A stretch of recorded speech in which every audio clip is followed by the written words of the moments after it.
Hello अस्सलाम वालेकुम। तो आज हम करने जा रहे हैं क्वेश्चन नंबर 3 11.1 और 9th क्लास की बुक है, न्यू टेस्ट एडिशन जो आया है उसमें से। और चैप्टर का नाम आपको जैसे कि 11 का पता ही है, angles bisector and line bisectors. तो उसका क्वेश्चन नंबर 3 पढ़ लेते हैं हम। सबसे पहले यहाँ लिखा है where will be the centre of the circle passing through 3 non collinear points. अच्छा, सबसे पहले क्वेश्चन समझाने से पहले मैं एक चीज़ समझाना चाहती हूँ, ये जो नॉन कॉलिनियर पॉइंट्स क्या होते हैं। अच्छा, एक बार आपके पास कहीं कोई लाइन बनी है और इस पर जब भी हम कोई पॉइंट्स म्यू करके ऐसे मेंशन कर रहे हैं, फिर उसके बाद जो है अगेन उस पर एक और बाइसेक्ट हो रहा है, फिर वो वहाँ से एक और जो है लाइन ड्रॉप हो रही है, तो ये जो एक स्ट्रेट लाइन है इसके ऊपर 3 पॉइंट आपको देखने को मिल रहे हैं, तो ये तो हो गए कॉलिनियर पॉइंट। लेकिन नॉन कॉलिनियर पॉइंट सेम इसके ऑपोजिट होता है, जैसे कि कोई भी ऐसा पॉइंट जो एक स्ट्रेट लाइन पर लाई नहीं कर रहा हो। ये देखिए, एक ये पॉइंट हो गया, एक ये पॉइंट हो गया, ये पॉइंट हो गया, मतलब ये जो सारे पॉइंट्स हैं एक लाइन पर लाई नहीं कर रहे, डिफरेंट इसके अलग अलग ही पॉइंट हैं, तो ये नॉन कॉलिनियर पॉइंट होते हैं। तो ये तो बात हो गई, मैंने आपको सिर्फ समझाई थी। यहाँ लिख भी देती हूँ नॉन कॉलिनियर। ठीक है, अब हम चलते हैं सॉल्यूशन की तरफ, और उसमें जो पिक्चर बनेगी आपको भी बनाना है सॉल्यूशन। अच्छा, पिक्चर सबसे पहले आप क्वेश्चन भी समझ लेते हैं। यहाँ इन्होंने सबसे पहली चीज़ पूछी है। अच्छा, यहाँ कुछ प्रूफ नहीं कर रहे हैं, ये फाइंड करने को कह रहे हैं। फाइंड करने को कह रहे हैं कि एक सर्कल है, सर्कल के अंदर का जो सेंटर चलता है, जैसे कि ये सर्कल है, इसके सेंटर पॉइंट आपको फाइंड करना है। तो सेंटर पॉइंट फाइंड करने से पहले मैं पीछे का क्वेश्चन नंबर 2 आपको दिखा दूँ। हमने जो पिक्चर बनाई थी क्वेश्चन के अकॉर्डिंग जो गिवन था, उसमें एक चीज़ बन रही थी, यहाँ से ये सेंटर पॉइंट आ रहा था। सेंटर पॉइंट में फिर हमने इसको यहाँ से लाइन ड्रॉप की थी, इसका बाइसेक्टर बन गया था, फिर ये बन गया था। या मैं क्वेश्चन नंबर 1 की बात करूँ, जैसे कि ये अगर यहाँ देखा जाए तो यहाँ पर हमने क्या किया था, 3 नॉन कॉलिनियर पॉइंट थे। ये देखें, 1 पॉइंट, 2 पॉइंट, 3 पॉइंट, ये तीनों नॉन कॉलिनियर है, एक लाइन पे लाई नहीं कर रहे, डिफरेंट इसकी स्पेशलिटी है, अलग जगह है हर पॉइंट सी, ए बी और सी की। अब यहाँ पर जो है इसमें, यहाँ इस लाइन पर, इस साइड पर हमने बाइसेक्ट किया था, इस वाली साइड पे भी बाइसेक्ट किया था, तो बाइसेक्ट करने से आपको सेंटर मिल रहा था। सेंटर मिल रहा था तो हमने वर्टेक्स को सेंटर से मिला दिया था। अब फिर उसके बाद हमने ये ट्राइंगल जो है ऑपोजिट और इक्वल थे, यानी कि कॉन्ग्रुएंट थे। फिर ये साइड कॉन्ग्रुएंट थे, तो हमने इस तरह से प्रूव कर लिया था। इसी की अकॉर्डिंग हमें क्या पता चला था, जब हमने ऑपोजिट कॉन्ग्रुएंट एंगल फाइंड किया, तो इसका जो वर्टेक्स था सेंटर से लेके बी ओ और ये ए ओ और ओ सी, यानी कि ये सेंटर बिल्कुल ठीक आ रहा था। ये वाली लाइन, ये वाली लाइन, ये वाली लाइन बिल्कुल बराबर आ रही थी, और ये इसको यही प्रूव करता है कि हमारा जो सेंटर बिल्कुल सही बना है। इसी तरह हमें इस क्वेश्चन में भी यही करना है। लेकिन इस क्वेश्चन में हमने पहले क्या, एक सर्कल बना लेते हैं, चलो ठीक है, क्योंकि उन्होंने सर्कल पे बोला है। इस वाले क्वेश्चन में सर्कल पे नहीं बोला था, इन्होंने बोला है यहाँ पर सर्कल में ऐसे नॉन कॉलिनियर पॉइंट्स जो हैं 3, तो हम पहले सर्कल बना लेते हैं। उस सर्कल में हम देखते हैं 3 नॉन कॉलिनियर पॉइंट खुद से बना लेते हैं। देखें, लेट्स सपोज एक ये हो गया, देखो एक ये पॉइंट, मतलब एक, और उसके बाद यहाँ पर हमने क्या कर दिया, एक और नॉन कॉलिनियर पॉइंट, दूसरा पॉइंट मिल गया। फिर उसके बाद यहाँ पे हमने एक और नॉन कॉलिनियर पॉइंट इस तरीके से बना दिया। अगर देखा जाए तो हमारा ट्राइंगल ये वाला जो है, ये वाला सर्कल के अंदर आ गया है। स्मॉल साइज़ में आया है लेकिन इसके अंदर आ गया है। तो हमने क्या करना है, यहाँ पर पहले नाम लिख देते हैं, ए बी सी, ये हमारे तीनों नॉन कॉलिनियर पॉइंट हैं जो कि गिवन था। ठीक है, अब हमने क्या करना है, यहाँ पर जैसे पहले हमने 1 क्वेश्चन में किया था, 2 साइड के सेंटर से बाइसेक्टर किया था, राइट बाइसेक्टर, यानी कि इस साइड का राइट बाइसेक्टर। तो हम यहाँ पे भी ए बी का राइट बाइसेक्टर सोचेंगे। यहाँ से क्यों सोचें, क्योंकि यहाँ का डिस्टेंस सेम दिख रहा है हमें यहाँ से। तो और फिर इसके बाद हमने सोचा कि बी और सी का भी बाइसेक्टर यहाँ पर, अच्छा, जो कि आपको पता है यहाँ पर राइट बाइसेक्टर बनाए तो इसका एंगल भी 90 का होगा, और यहाँ इस साइड पे भी राइट बाइसेक्टर बनाया है तो हमारा यहाँ 90 का ही होगा।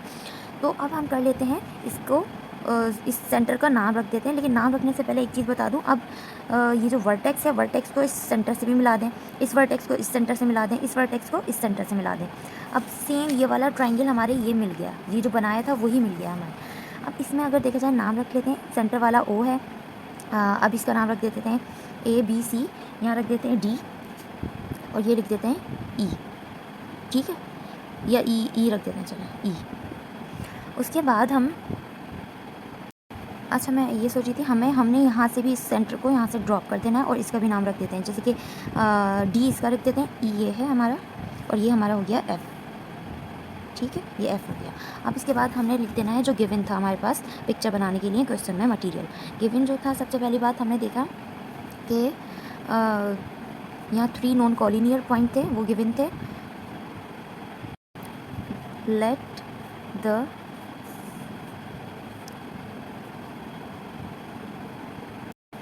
circle is passing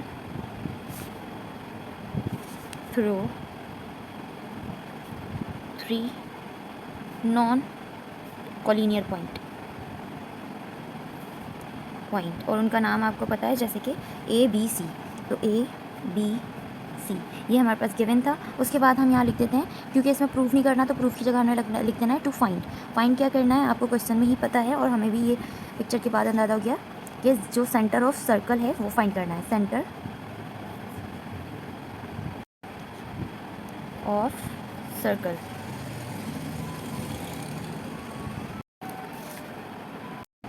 ये तो अब यहाँ लिख देते हैं कंस्ट्रक्ट जो भी हमने किया है, हेडिंग मेंशन कर दी कंस्ट्रक्ट की। उसके बाद हमने देखा we join 3 non collinear point,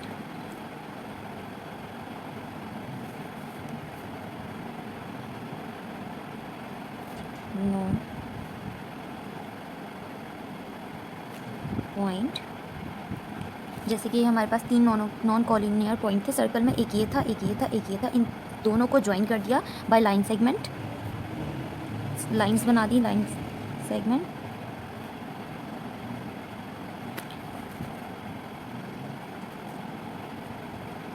फिर उसके बाद हमने क्या किया, बी और सी पर राइट बाइसेक्टर किया।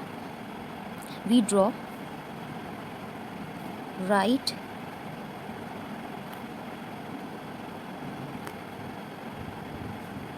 Bisector on B C. B और सी पर राइट बाइसेक्टर किया, और इसके अलावा ए बी पर भी किया था, ए बी, और इसके अलावा ए सी पर भी किया था, ए सी। तो हमने तीनों लाइन सेगमेंट पे बाइसेक्टर कर दिया था, राइट बाइसेक्टर। उसके बाद जो हमारी लाइंस बन रही थी वो बन रही हैं ई एफ डी या डी ई एफ। तो हम यहाँ लिख लेंगे, जैसे कि ए सी, फिर उसके बाद हमने बी सी, फिर उसके बाद ए बी। ए बी पे जो हमने परपेंडिकुलर लाइन बनाई है, यानी कि बाइसेक्ट किया है, बाइसेक्ट किया है, तो उसका मिड पॉइंट होगा रेस्पेक्टिवली। हम देखेंगे यहाँ दैट इज़ लगा देते हैं जो आगे बताने वाले हैं। ए सी पे हमने बनाया, ए और सी पे मिड पॉइंट बाइसेक्ट किया डी का, तो हम यहाँ लिख देते हैं मिड पॉइंट। ए बी का पॉइंट, ए सी का पॉइंट मिड पॉइंट डी है, बी सी का पॉइंट ई है, और ए बी का मिड पॉइंट एफ है। अब मैंने यहाँ लिख दिया रेस्पेक्टिवली, यानी कि तरतीब से हमने ये सारे मिड पॉइंट लिख लिए हैं। अब हम आगे बढ़, और हम यहाँ ये भी मेंशन कर लेते हैं, ये जो हमारा ओ है वो सेंटर ऑफ सर्कल है, और वो कैसे आया है, वो बाइसेक्ट करके सारे जो है, बाइसेक्ट कह लें या इंटरसेक्ट करके सारी लाइंस को, फिर ही हमें ये ओ मिला है। तो हम यहाँ लिख देंगे ओ बी द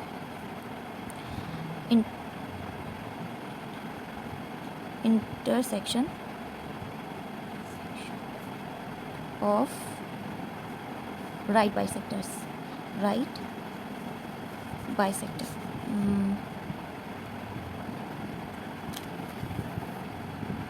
अभी हम यहाँ स्टेटमेंट और रीज़न लिख लेंगे। हमने यहाँ पर गिवन और टू जो फाइंड करना है वो कंस्ट्रक्ट लिख दिया है। अब रीज़न और स्टेटमेंट पर आ जाते हैं, वो भी बिल्कुल सेम इसी तरीके से होंगे, बस थोड़ी सी चेंजेस होगी जो हमारे क्वेश्चन नंबर 1 में थे। आपको मैं दिखा दूँ, ये जैसे कि ये थे, या चलो सही। तो जैसे कि यहाँ पहले हमने किया था, ये जो ट्राइंगल है, ये ट्राइंगल है, दोनों और इक्वल हैं, यानी कि कॉन्ग्रुएंट एंड इक्वल हैं। तो इसके अब ट्राइंगल के बारे में लिख लेते हैं, जो कि एफ ओ ए या ए ओ एफ कह लें। एक ट्राइंगल हो गया, लिख लेते हैं ए ओ एफ, साइन लगा देते हैं ट्राइंगल का। इक्वल है और कॉन्ग्रुएंट है किसके, बी ओ एफ के, बी ओ एफ, ठीक है। जब ट्राइंगल इक्वल है तो उसके हमने साइड्स भी देख लेना है, जैसे कि ए एफ और बी एफ, ये जो साइड्स हैं वो भी इक्वल होंगे। ए एफ इक्वल और कॉन्ग्रुएंट बी एफ, और इन दोनों का ही हम क्या लिखेंगे, कंस्ट्रक्टिव या कंस्ट्रक्शन, कंस्ट्रक्ट भी लिख सकते हैं आप, कंस्ट्रक्ट। अब हम यहाँ आ जाते हैं एंगल्स पर, जैसे कि ये जो एफ़ है 90 डिग्री का होना चाहिए, फिर राइट बाइसेक्टर है, तो एफ़ जो है इसका भी एंगल है, इसका भी एंगल। तो हम एफ़ एंगल यहाँ बराबर कर दिया है, लेकिन एफ़ इस ट्राइंगल के अकॉर्डिंग मैं देखूँगी तो इसमें क्या आ रहा है, अच्छा एंगल वाला जो अल्फ़ाबेट होता है वो सेंटर में होता है, बाकी इस ट्राइंगल के जो ए और ओ हैं वो मैं साइड में लिख दूँगी, ए ओ। और ये हमने एंगल फाइंड किया, तो एंगल का हमने यहाँ पर साइन लगा देना। इसी तरीके से एफ इसका भी है, तो इसके दो इस ट्राइंगल के दो साइड कौन सा है, बी और एफ, सॉरी बी और ए। तो हमने यहाँ लिख देना है बी ओ, दो साइड के नाम थे पॉइंट के, और एफ जो है एंगल था, एंगल का हमने यहाँ पे लगा दिया, और ये दोनों इक्वल टू और कॉन्ग्रुएंट है। ठीक है। और इसकी एक और बात ये है कि हमारा जो ओ एफ था वो ओ एफ इस ट्राइंगल का भी है, इसका भी है, यानी कि कॉमन है। तो मैं यहाँ लिख दूँगी ओ एफ इसका भी है साइड और यहाँ का भी है, तो ये इक्वल टू और कॉन्ग्रुएंट भी है, तो यहाँ मैं लिख दूँगी कॉमन। ठीक है। अब हमें क्या लिखना है, अब ये जो है ना, इन्हीं दो ट्राइंगल की बात कर रही हूँ, तो इसमें अब एफ एंगल तो हो गया, अब मैंने एंगल चेंज कर देना है, ट्राइंगल या एंगल, तो ओ के रेस्पेक्टिव से देखती हूँ ये ट्राइंगल। तो इसमें यहाँ पर ए ओ और एफ जो है वो इक्वल और कॉन्ग्रुएंट है किसके, इस वाले ट्राइंगल के। इस ट्राइंगल का नाम लिखूँगी, ओ सेंटर में आना चाहिए, बाकी एफ और बी यहाँ पे मैंने लिख दिया साइड्स में। ठीक है। तो इसका हमने क्या करना है, अब इसके साइड्स भी देख लेने हैं, जैसे कि अगर ये वाला ट्राइंगल और ये वाला ट्राइंगल है, तो इसके बी और ओ और ए बराबर होंगे साइड्स, तो बी ओ साइड इक्वल और कॉन्ग्रुएंट है किसके, ओ ए के। और इसके लिए हमने क्या लिख देना है, इसके लिए लिख देना है एस ए एस पोस्टुलेटेड, अच्छा ये ट्राइंगल है, और इसके जो साइड हैं ये साइड कॉन्ग्रुएंट ट्राइंगल के हैं, तो मैं यहाँ लिख दूँगी कॉन्ग्रुएंट ट्राइंगल। ठीक है। अब इसके बाद हमने जैसे पहले भी ये किया था वन क्वेश्चन में, अभी मैं याद दिला रही हूँ, अब ये जो ऑपोजिट कॉन्ग्रुएंट ट्राइंगल थे इसके बारे में हमने कंस्ट्रक्ट कर दिया। अब हमने इसी तरीके से ये दो एंगल के बारे में भी फाइंड कर सकते हैं, सेम जो ये लिखा है उसके अकॉर्डिंग ही हम ये वाले सारे पॉइंट्स के नाम रख के फाइंड कर सकते हैं, या तो ये नहीं तो ये वाले कर देते हैं, कोई भी दो कॉन्ग्रुएंट एंगल और ले लेंगे, उससे हमारे प्रूव हो जाएगा सेंटर। तो मैं यही वाला साइड लेना चाहूँगी और इसका मैं लिखना चाहूँगी, जैसे कि हमने क्या पहले ए ओ एफ लिखा था, मतलब ये वाली चीज़ ना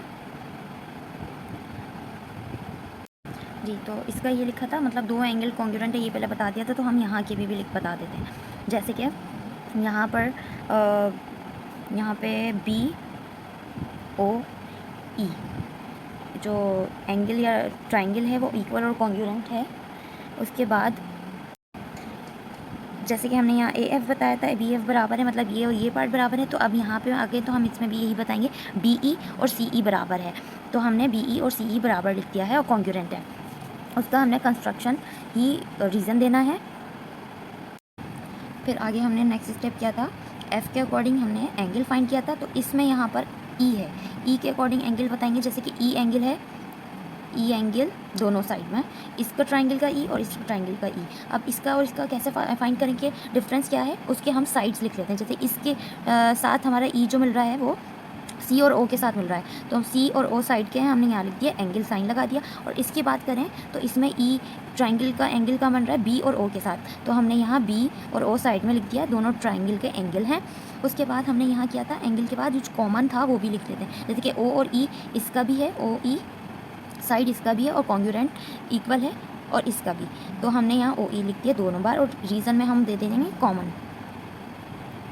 ठीक है। फिर हमने किया था यहाँ पर जो दूसरा एंगल के अकॉर्डिंग, जो कि हम पहले ही बता चुके होते हैं, लेकिन यहाँ पे हम सिर्फ वो बता रहे होते हैं, ये दो एंगल कॉरेस्पॉन्डिंग एंगल हैं और कॉन्ग्रुएंट एंगल हैं। इसको भले रिपीट भी कर सकते हैं, या तो यहाँ सिर्फ इस तरीके से मेंशन कर सकते हैं। मैंने दोनों जगह ही इस तरह कर दिया, इक्वल टू और कॉन्ग्रुएंट लिख दिया था। अब यहाँ पर भी मैं कर लेती हूँ, हम इस स्टेप पे हैं। अब यहाँ पर हम सेंटर के अकॉर्डिंग देखेंगे कि सेंटर के जो एंगल है ओ और ओ, उस इसके साथ देखेंगे तो ओ क्या आ रहा है, बी ई के साथ आ रही है ट्राइंगल, और यहाँ पर आ रहा है ओ किसके साथ, सी और ई के साथ, सी और ई के साथ। ठीक है। तो और अब इसके साथ उसके साइड्स जो हैं बी ओ और सी ओ, यहाँ पे यहाँ लिख देती हूँ B O side equal to congruent है सी ओ साइड के। तो मैं इसका भी रीज़न यही दूंगी कि ये जो एंगल है एस ए एस एंगल है पोस्टुलेट, और इसके बाद यहाँ कॉन्ग्रुएंट, ये जो साइड हैं दो साइड इक्वल हैं, उसका इसलिए रीज़न दूंगी कॉन्ग्रुएंट है, कॉन्ग्रुएंट। ठीक है। अब यहाँ पर हमने क्या देखना है कि अब जो है ये बात ख़त्म हो गई है। यहाँ से एक ट्रायंगल, जो 2 ट्रायंगल थे कॉन्ग्रुएंट, वो यहाँ तक थे और बाकी के 2 ये थे। अब आगे बढ़ते हैं, देखते हैं। सिंपल, अब हम वही काम कर लेंगे। इस वाले जो 2 कॉन्ग्रुएंट ट्रायंगल का, इसकी इक्वेशन दे देंगे 1 और ये दे देंगे 2। अब दोनों इक्वेशन को हमने नाम दे दिए तो कंबाइन कर लेंगे। कंबाइन इक्वेशन 1 और 2। जब कंबाइन किया तो जी CO यानी कि OC, ये तीनों बराबर आ रहे हैं। तो मैं एक साथ लिख देती हूँ। BO ये साइड है कॉन्ग्रुएंट, OA के है, OA लिखें, AO लिखें, वही बात है, साइड, एक साइड का नाम है। फिर यहाँ तीसरी चीज़ जो डिफरेंट आ रही है वो आ रही है CO, तो ये बराबर है। ठीक है, ये तो प्रूव हो गया और हम एक लाइन में भी बता देंगे कि ये प्रूव हो गया। आपको मैं बता भी दूँगी कैसे। BO, OA और CO यानी कि ये जो साइड, ये जो आ रही थी ना लाइंस, ये बिल्कुल बराबर हैं। ये तीनों बराबर होने का मकसद ही यही है कि जो हमारा सेंटर ऑफ सर्कल है वो सही बना है, और हमें यही फाइंड करना था सेंटर ऑफ सर्कल कहाँ है। जो आप बना रहे हैं वो सही बना रहे हैं और हमने सही बनाया है। तो अब हम, ये तो बात ख़त्म हो गई। इसके बाद एक और बार प्रूफ में लिख देंगे कि कैसे हुआ ये। ठीक, तो मैंने यहाँ पहले से लिख लिया ताकि टाइम वेस्ट ना हो। तो यहाँ मैंने बताया, we know that every chord has right bisector passes through the centre of circle. जैसे कि हम हमेशा अभी तक बनाते आए, सर्कल से कोई भी कॉर्ड पास हो रहा था तो उस पर राइट बाइसेक्टर ही बनता है और बना है। और वो राइट बाइसेक्टर हमेशा कहाँ जाके लाई करता है, उसका आखिर का पॉइंट वो सेंटर में जाके पॉइंट लाई करता है, जैसे कि यहाँ लिखा हुआ है, we know that every chord has right bisector passes through the centre of circle. सही बात है। और उसके बाद मैंने यहाँ लिख दिया, so the intersection of the right bisector और ऑफ 2 और मोर देन 2, यानी कि हमारे जो भी राइट बाइसेक्टर हुआ है, एक राइट बाइसेक्टर ये हुआ था, एक ये हुआ था, 2 हो गए थे। 2 राइट बाइसेक्टर हो या 2 से ज़्यादा राइट बाइसेक्टर, जैसे कि यहाँ हमने तीसरा भी बनाया और यहाँ से 4th भी बनाया, फिर ये भी बनाया, ये भी बनाया। तो ये 2 से ज़्यादा बाइसेक्टर हो या 2 बाइसेक्टर हों, वो हमारे क्या होता है, सर्कल का सेंटर ही होता है। तो मैंने यहाँ यही लिखा है कि बाइसेक्टर ऑफ 2 और more than 2 chords will be the centre of the circle. यहीं तक हमारा सोल्यूशन और इसका प्रोसेस था।